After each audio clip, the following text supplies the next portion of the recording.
A paz do Senhor. Amém. Estou muito feliz de estar aqui. Sem demora, abra sua Bíblia lá em Gênesis, no capítulo 41. Porque o tempo já se foi. Não entendo isso. 20 minutos? Vamos embora, vamos que vamos. Mas o pastor liberou umas horinhas a mais. Então, acalma o seu coração aí, amém? Que Deus vai falar conosco. Gênesis 41, versículo 39. Vai dizer assim: Disse, pois, Faraó a José: Uma vez que Deus lhe revelou todas essas coisas, não há ninguém tão criterioso e sábio como você. Você terá o comando do meu palácio, e todo o meu povo se sujeitará às suas ordens. Somente em relação ao trono serei maior que você. E Faraó prosseguiu: Entrego a você agora o comando de toda a terra do Egito. E em seguida Faraó tirou o anel do seu dedo e colocou no dedo de José.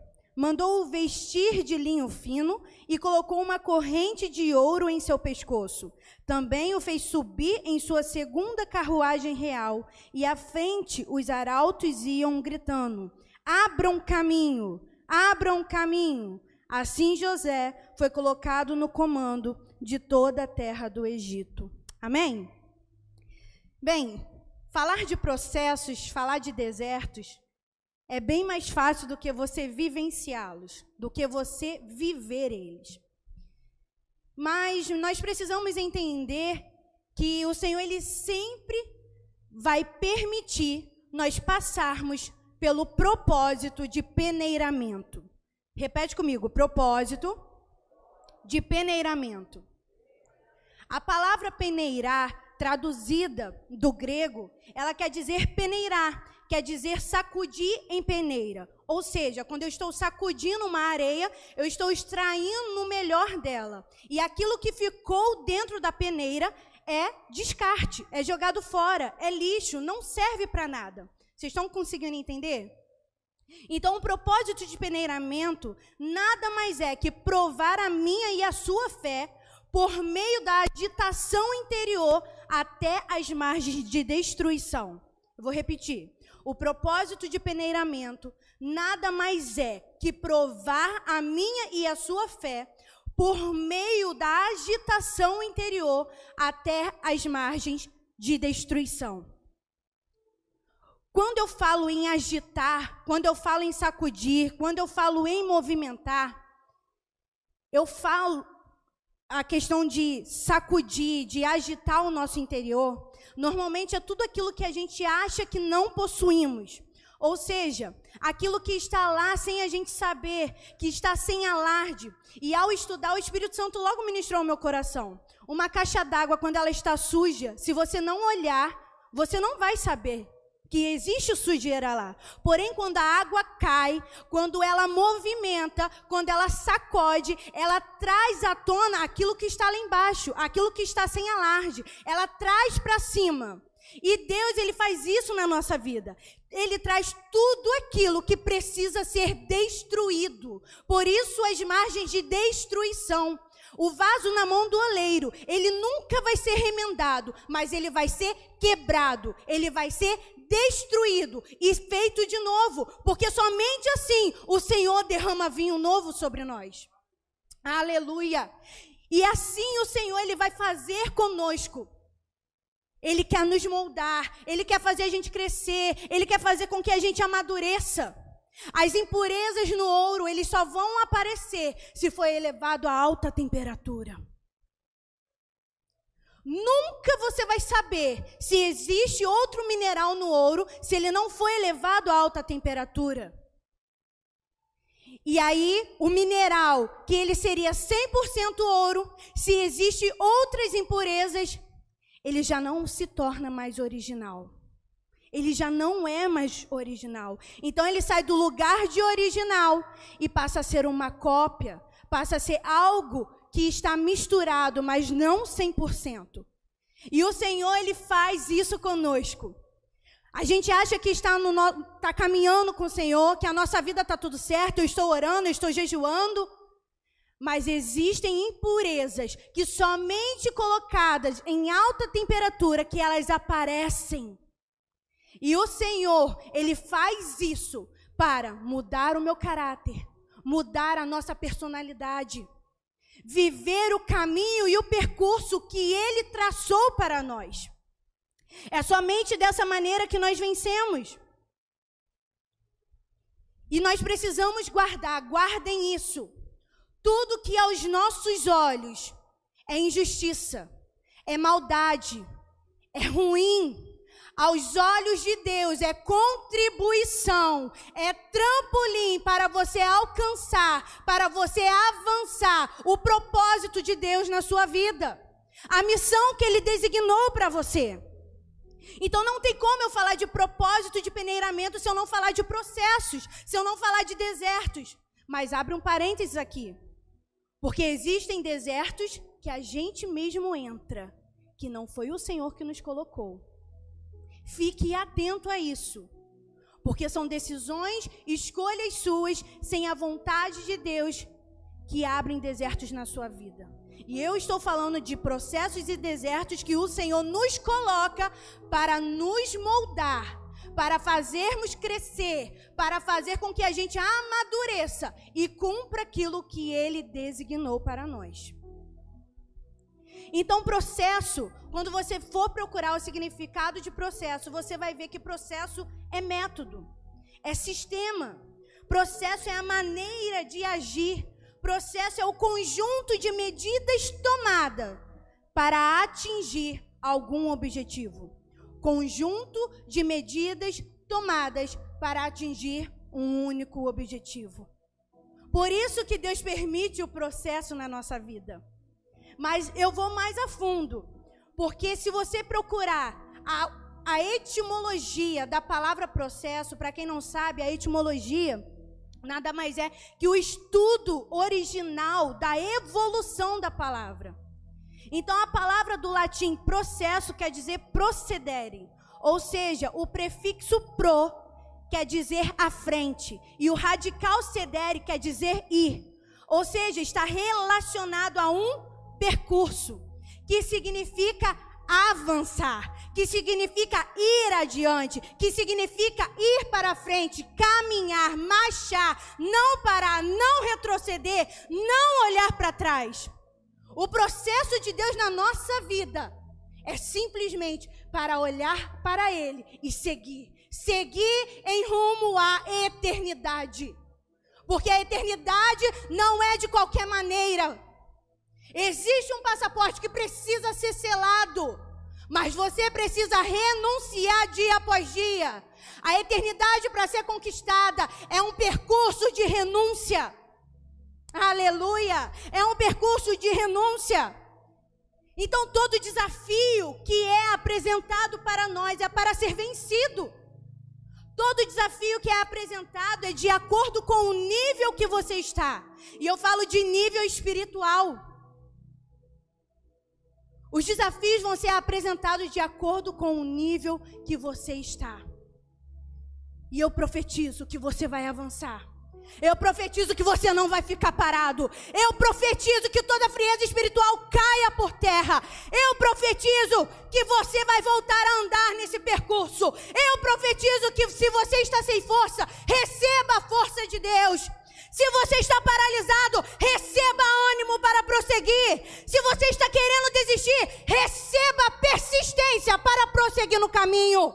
Aleluia! Se você não sabe o que fazer, hoje Deus te dá estratégias para vencer. Aleluia! Estratégias para vencer. E foi assim com José. A história de José é narrada a partir do capítulo 37. José era o 11º filho de Jacó. Tinha somente 17 anos, mas os seus irmãos já o odiavam. A gente sabe dessa história. Já o odiavam. Sabe por quê? Porque José era o filho querido de Jacó. E por ser filho querido e filho muito amado, Jacó o presenteou com uma túnica de várias cores. A Bíblia é bem clara em dizer isso. Mas José também tinha uma arrogância juvenil, porque ele não tinha maturidade. José era exibido por ser querido do papai. José era soberbo. E nós vamos ver que os irmãos de José o odiavam. E por esse motivo já não falava mais pacificamente com ele. E em todo esse cenário José teve 2 sonhos. Então nós sabemos da história que o primeiro sonho, José sonha com diversos feixes em um campo. E o feixe dele se levanta, fica ereto e os demais se curvam diante dele. E o segundo sonho, José sonha com o sol, a lua e as estrelas, que estes estão representando seu pai, sua mãe, seus filhos, seu pai, sua mãe e seus irmãos, e eles se curvam diante de José. Mas o ódio já estava instalado no coração dos irmãos de José. E quando ele contou esses sonhos para os irmãos, eles o odiaram mais. Eles o odiaram mais. E algo muito interessante que o Espírito Santo ministrou ao meu coração. Por eles odiarem José, por eles estarem sendo comandados pelos seus sentimentos, a sua razão já não pensava mais direito. Muitas das vezes vai acontecer, quando nós estivermos com os nossos sentimentos contaminados, a nossa razão não comandará mais a nossa reação. E sim, você será comandado pelos seus sentimentos. E foi isso que aconteceu. E aconteceu que em um determinado momento, os seus irmãos estavam no campo cuidando do rebanho de Jacó. E Jacó pede José para ir ver seus irmãos. E aconteceu que quando eles viram, eles disseram: vem lá o tal sonhador. Deixa eu dizer uma coisa. Não deixa ninguém matar os seus sonhos. Não deixa ninguém te paralisar. Deixem falar de você, porque o sonho foi revelado por Deus. A palavra que você tem foi liberada por Deus. A promessa, quem prometeu foi Ele. Então fique com isso. Deixe as pessoas falar. Porque vocês verão, com o tempo, a vitória chegar na sua vida. Aleluia! Lá vem o tal sonhador. Vamos matá-lo. Sabe por que vamos matá-lo? Os sentimentos estavam dominando a reação de cada um. Vamos matá-lo. Então veremos o resultado dos seus sonhos. E ele diz que será um líder acima de nós. Que ele tente nos liderar quando estiver morto. E aconteceu que pegaram José e lançaram em uma cisterna. Mas não foi lançado em uma cisterna só para ficar lá. Foi lançado na cisterna para morrer. E estudiosos vão dizer que a cisterna tinha mais ou menos aproximadamente 7 metros. E ela era cavada no meio do calcário, que é um grupo de rochas que servia para armazenar água em tempo de seca. E ali começa o primeiro processo de José. Lidar com a traição de seus irmãos e ser lançado na cisterna. E quando nós estamos num momento de um processo, de uma fase, de uma traição que a gente acabou tendo, de uma tempestade, de luta, achamos que Deus esqueceu de nós. Você acha que José não se questionou dentro da cisterna? Você acha que ele não se angustiou de tristeza, de raiva? Ele clamava por socorro, mas não atendiam. Não atendiam. Mas Deus não esqueceu de José. Ele estava somente ali, iniciando um teste para ver a reação de José. Se ele iria avançar ou se ele iria retroceder. Foi permissão de Deus José cair na cisterna. Foi permissão de Deus para amadurecê-lo, para fazer com que ele aprenda. Jesus é ruim? Não, não é isso que eu estou dizendo. Eu estou dizendo que o processo de Deus nos leva exatamente para o destino final que o Senhor já traçou, que o Senhor já escreveu, que o Senhor já decretou. Aleluia. Porque o que os céus decretaram, a terra não pode eliminar. Guarde isso. Se os céus decretarem em seu favor, a terra não pode eliminar essa palavra. Aleluia. Aleluia. Então nós fomos chamados para avançar. Nós fomos chamados para vencer, não retroceder. É uma crueldade tamanha se a gente for analisar? Sim, é. Tanto física como emocional. Simplesmente sozinho, enfrentando a solidão de uma cisterna. E ao ver esse cenário, nesse momento, a maldade parece prevalecer sobre o bem. Nesse momento, o ódio parece alcançar vantagem sobre o amor. A injustiça ganha de uma forma fora do comum sobre a retidão. E foi assim que aconteceu com Jesus. O inimigo achou que tinha vencido, mas não sabia ele que ele estava empurrando Jesus para o destino final, que era ressuscitar ao terceiro dia. Aleluia! Esse foi o destino final de Jesus, morrer numa cruz por mim e por você, para nos garantir, nos dar a eternidade. Aleluia! Guardem isso. Tudo que aos nossos olhos parece ser maldade, injustiça, é contribuição para te levar mais rápido para o propósito que Deus traçou para a sua vida. Então eles tiraram a túnica. Eles rasgaram a túnica de José, sujaram no sangue de um animal para convencer Jacó que ele tinha sido devorado por um animal selvagem. Mas aconteceu que, ao fazer isso, eles viram a caravana ismaelita indo em direção ao Egito. E lá em Gênesis 37, 26 vai dizer: então Judá disse: ei, esperem um instante, rapazes. Se o deixarmos apodrecer naquela cisterna, isso não nos trará nenhum proveito. Vamos ganhar algum dinheiro e vendê-lo como escravo. Será como se estivesse morto. Ele nunca mais nos incomodará e dividiremos os despojos. José foi vendido por 20 ciclos de prata.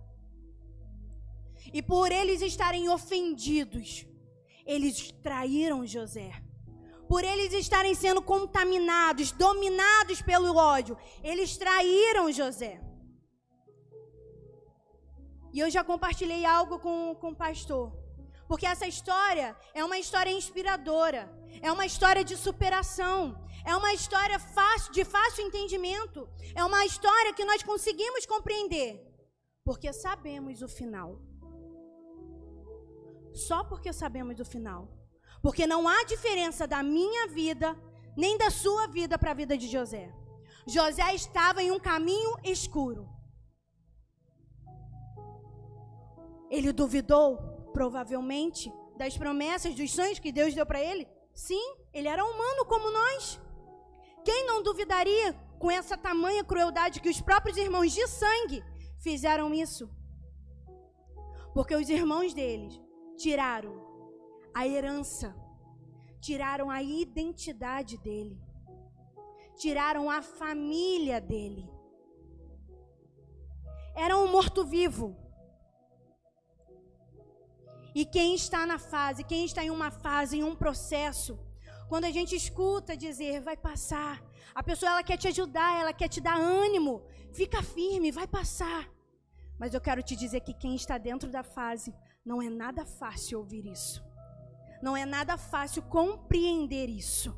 Porque a gente acha que não tem um prazo de validade. A gente acha que não tem um fim, que não tem um ponto final. Mas algo que eu aprendi, que é na sala de espera, enquanto você espera o Senhor fazer, é onde você tem as maiores experiências. Enquanto você espera o Senhor fazer, é onde Ele te leva para o mais profundo. Enquanto você espera Ele fazer, é onde existem os maiores milagres. É na sala de espera. Não importa para Deus, na verdade, não é tão pesado o destino final. O mais importante para Deus é o processo. Até chegar ao destino final, porque se no processo você for aprovado, no destino final será triunfante. Aleluia! Se você for aprovado no processo, o destino final será glorioso, será de vitória.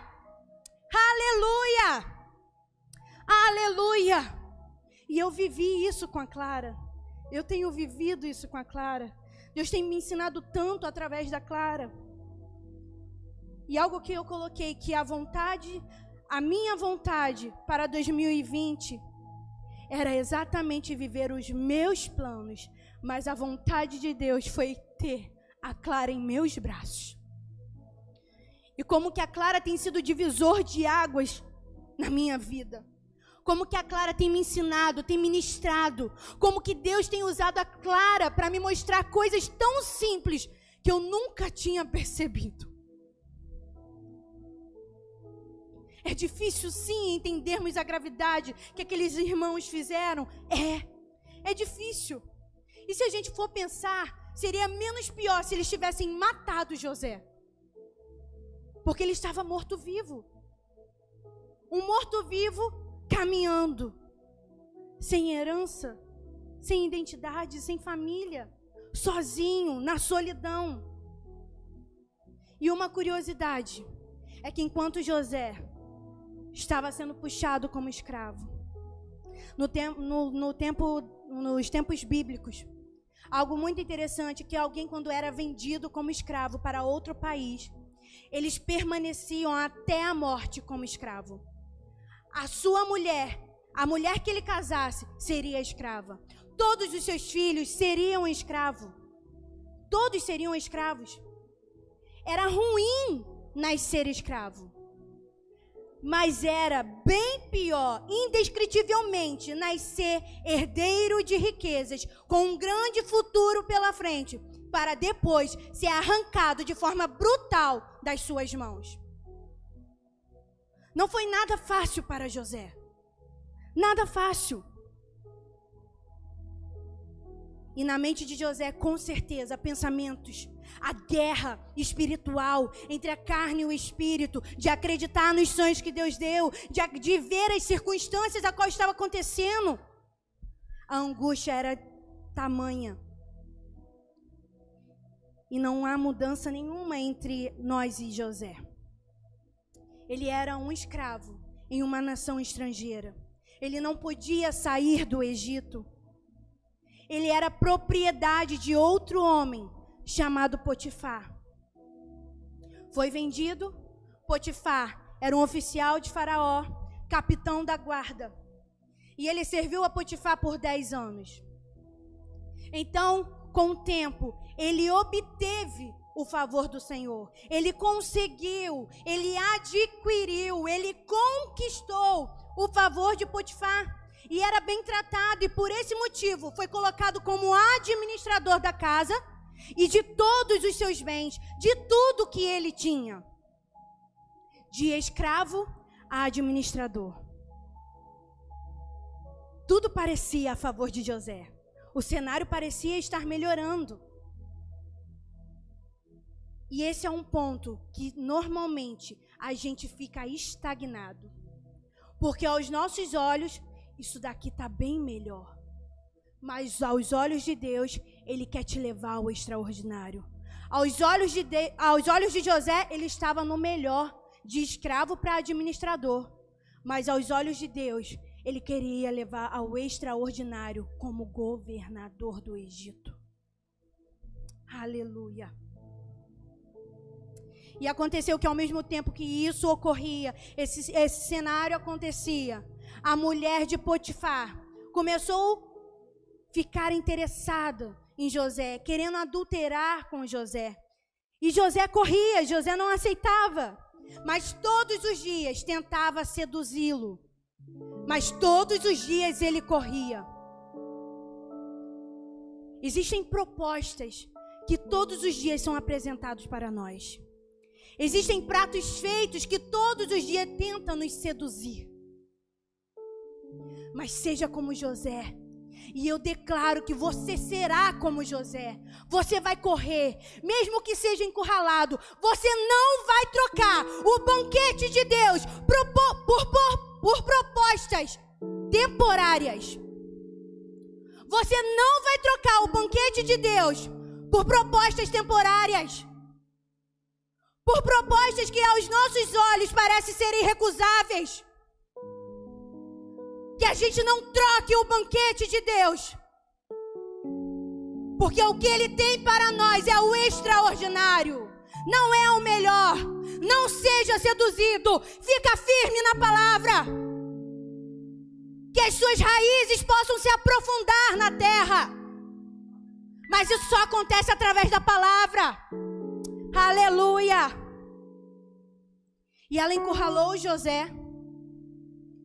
E José correu e a túnica dele ficou nas mãos da mulher de Potifar. E ela envergonhada ficou, sabe por quê? Porque os sentimentos dela estavam dominando a sua reação. Você está tentando justificar o erro da mulher de Potifar? Não. Eu estou te dizendo que os nossos sentimentos, que as nossas emoções são enganosas, se não estiver diante de Deus. E ela ficou envergonhada. E para não ficar prejudicada, ela gritou: estupro. E aqui acontece o segundo peneiramento de José. O segundo processo de José. Acusado de estuprador e lançado em uma prisão. Difícil até aqui. Só de ouvir a história eu já fiquei cansado por ele. Mas a prisão a qual José foi lançado, segura aí, não era a prisão dos dias de hoje. Não era a prisão como do Brasil, dos Estados Unidos, de primeiro mundo. Não. A prisão onde José foi lançado era sem luz do sol, sem áreas para exercício. Havia apenas celas cavadas debaixo da superfície, ou poços, exatamente. Poços que eram feitos de cela, de prisão, destituídos de luz e de calor. As condições variavam de rudimentares a desumanas, daquilo que é básico para algo que você não consegue nem imaginar. E eles só recebiam o alimento suficiente para sobreviver, a fim de poderem sofrer. Não é fácil estar no processo. Não é fácil estar no processo. Mas José venceu, porque ele tinha a unção de Deus. José venceu, porque ele tinha o favor de Deus. José venceu porque ele tinha a presença de Deus. Era difícil, era angustiante, existiam dúvidas, sim.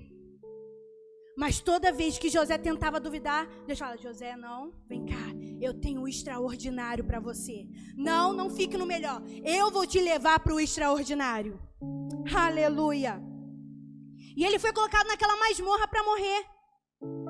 Se ele fosse egípcio, ele tinha uma chance de ser liberto. Mas escravo, em uma terra estrangeira, acusado de ser estuprador, ele não tinha chance nenhuma. É como se o martelo tivesse batido para José. Acabou, é o fim. E José havia descido ao máximo que uma pessoa podia descer sem estar morta.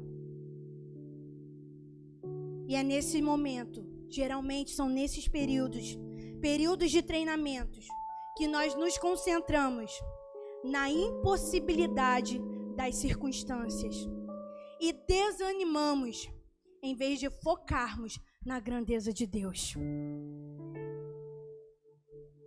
Se você olhar para dentro de si, você vai desanimar. Se você olhar para o mundo, você vai sofrer de depressão e ansiedade e estresse. Mas se você olhar para Deus, você vai descansar, porque Ele te dá refrigério em meio à guerra. Ele te dá refrigério em meio ao processo. Ele te dá paz. Ele te dá ânimo. Aleluia. E os irmãos de José tentaram destruir essa visão, o sonho que Deus tinha dado a ele. E esse tempo de peneiramento de José dentro da prisão foi também um tempo de oportunidade. Porque lá existiam 2 prisioneiros, um que seria executado e outro que seria restaurado. E ambos tiveram sonhos e José o interpretou com toda precisão. E ele disse para o que foi restaurado: lembre-se de mim. Achava ele que daqui a 1 mês, 2 dias, 2 semanas, 1 mês, 2 meses, 3 meses, não. Após 2 anos, Faraó sonha. E aquele servo restaurado lembra de José lá na prisão, que com toda a sabedoria interpretou com precisão. E eles pegam José, colocam de frente para Faraó.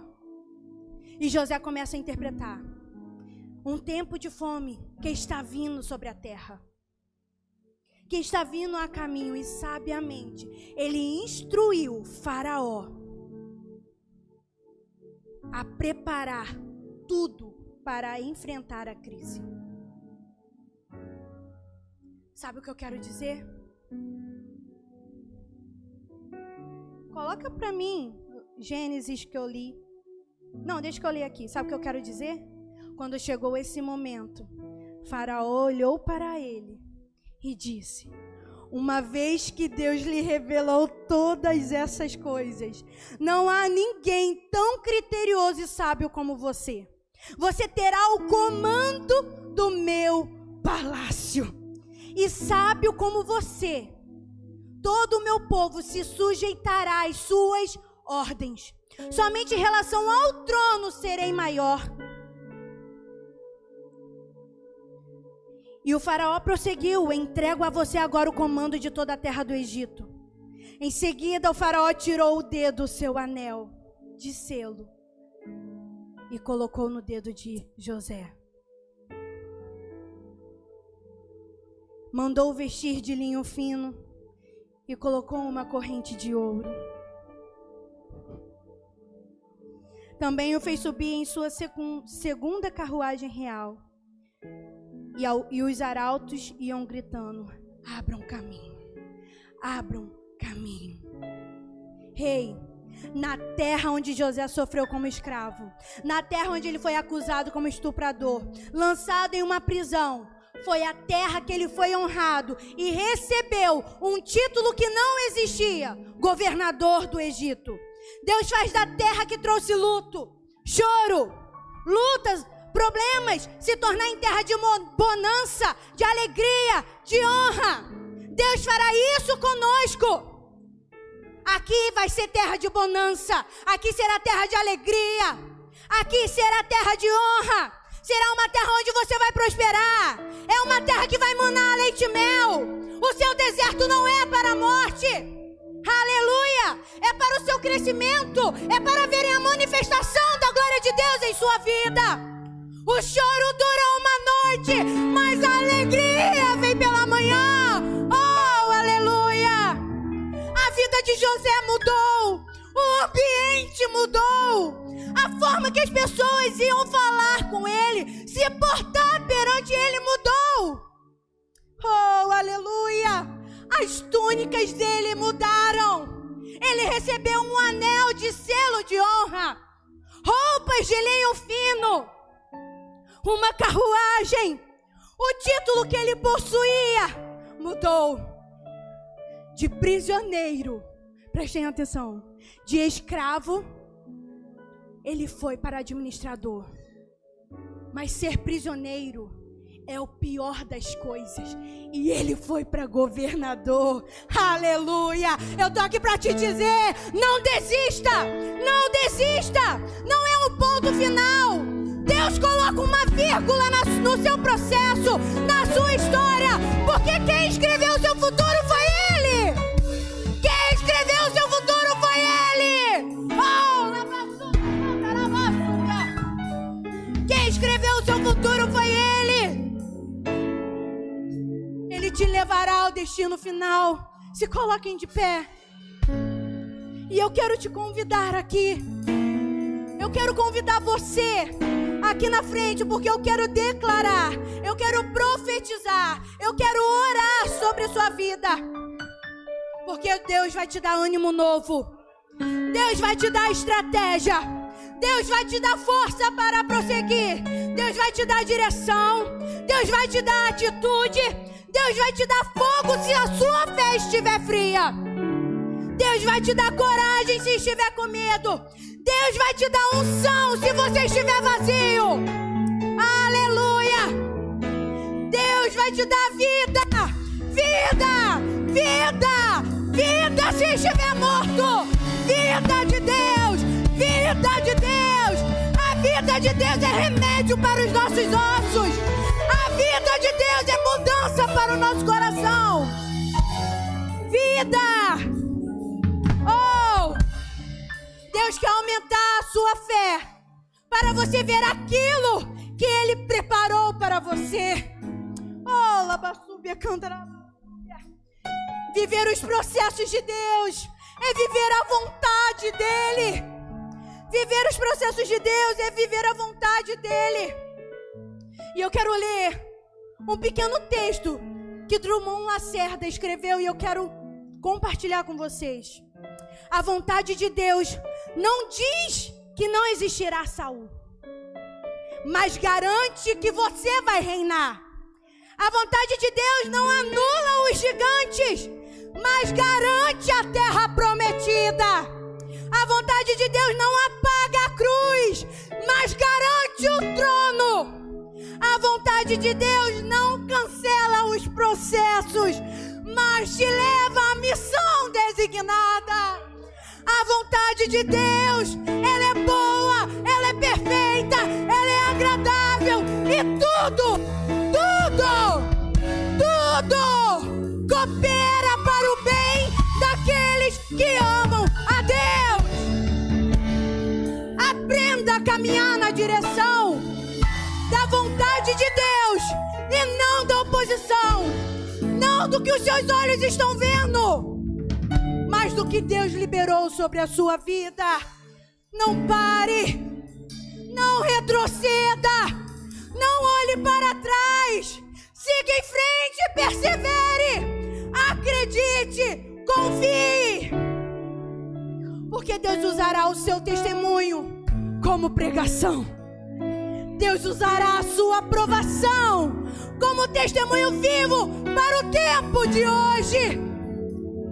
Deus, Ele quer te levar a algo novo, a algo mais profundo. Ele quer te levar à profundidade. Seja a geração que vai impactar a outra geração. Seja a geração que vai impactar a outra geração. Deus te trouxe aqui para que você receba ânimo na sua vida, força, coragem, ousadia, autoridade, fé restaurada. E eu quero te convidar para você vir aqui